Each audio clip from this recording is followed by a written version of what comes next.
Right now, somewhere in your kitchen, there's a tiny seed sitting quietly in a jar. You've cooked with it, you've smelled it, you've eaten it hundreds of times. But do you know that this seed has been traveling the world for over 5,000 years just to reach your kitchen? It survived ancient empires, it crossed deserts on camelbacks, it sailed oceans on wooden ships, and it seasoned the food of pharaohs, emperors, and merchants long before your great-great-grandparents were even born.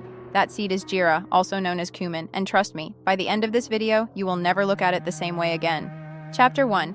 Where did jeera actually come from? Where was it before your masala daba? Jeera didn't originate in India. It came from the ancient lands between the Mediterranean Sea and modern-day Iran and Syria.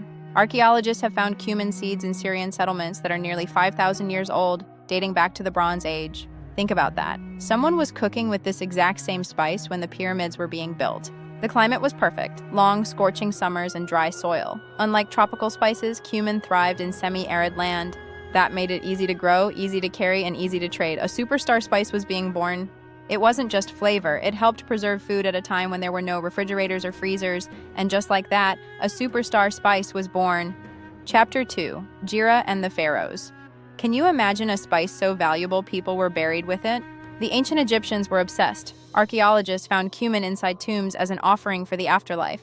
Egyptian traders carried it along the Nile and across the Mediterranean, turning it into an international commodity.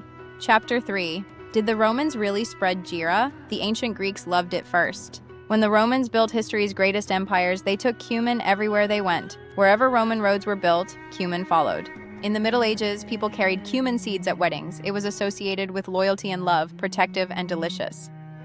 Chapter 4. How did jeera become so Indian? If it came from the Middle East, why does it feel like home?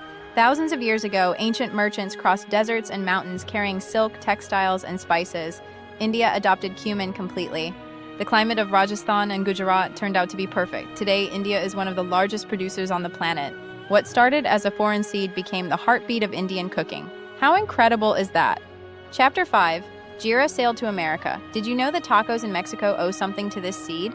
When Spanish and Portuguese explorers set sail in the 1400s, they brought spices, and cumin was among them. It crossed the Atlantic on wooden ships. By the time the modern era arrived, jeera had made itself at home on nearly every continent on Earth, from Syria to Mexico City. Chapter 6. But why do we actually love it so much? The answer is in one single smell. Have you ever heard that crackle? That deep, earthy aroma that fills the kitchen in seconds?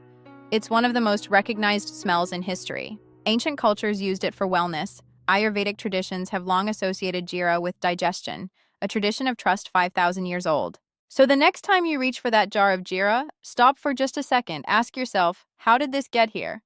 It grew in the ancient Middle East. It sat in tombs with pharaohs. It traveled on Roman roads and across the Atlantic. It connected every era of human civilization.